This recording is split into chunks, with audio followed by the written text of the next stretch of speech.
Bonjour Mathieu. Bonjour Mathieu. C'est quoi le programme du jour? Aujourd'hui, on parle sexisme au travail. Ah ouais, c'est l'histoire de madame avec ses casseroles dans la cuisine, pendant que monsieur est installé dans le canapé, devant le foot à la télé, c'est ça? Alors, dans un sens, oui, mais c'est bien plus complexe que ça. Le sexisme peut prendre des formes diverses et variées. Aller de propos sexuels ou à connotation sexuelle, à de la discrimination à l'embauche, en passant par du harcèlement. Pour sortir du tripostal, c'est vous qui devrez être gentil, très gentil. Et l'engagement d'EDF est sans équivoque sur la question, avec un principe de tolérance zéro. Ah ouais? Eh oui, un site de travail, c'est pas un site de rencontre. Et s'il arrive que des couples s'y forment, on est loin des résultats d'une agence matrimoniale. C'est un lieu où les plaisanteries sont autorisées mais sans abus, et dans le respect de son prochain, que ce soit un homme, une femme, qu'il ou elle soit agent, alternant, intérimaire ou prestataire. Enfin, c'est un lieu où l'on doit se sentir en sécurité afin de pouvoir donner le meilleur de nous-mêmes, quel que soit notre sexe.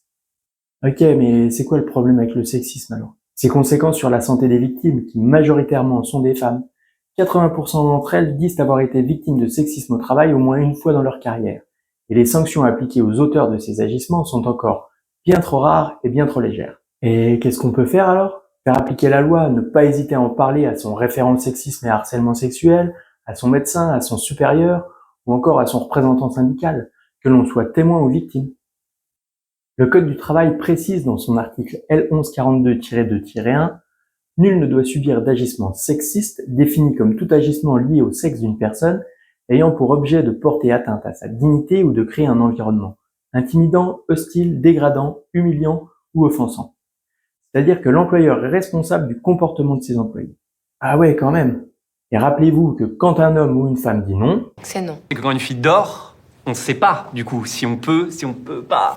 Et du coup, je me dis, peut-être que dans le doute, on peut tenter. Non, la laisser dormir. Si elle dort, tu la laisses dormir. Pour la CGT, même si les mentalités évoluent dans ce domaine, il existe encore de trop nombreuses situations de sexisme au travail non dénoncées.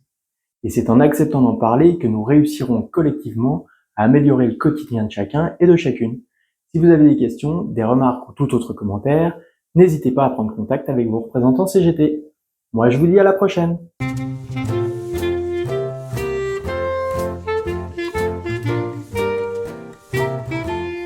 Ou à connotation.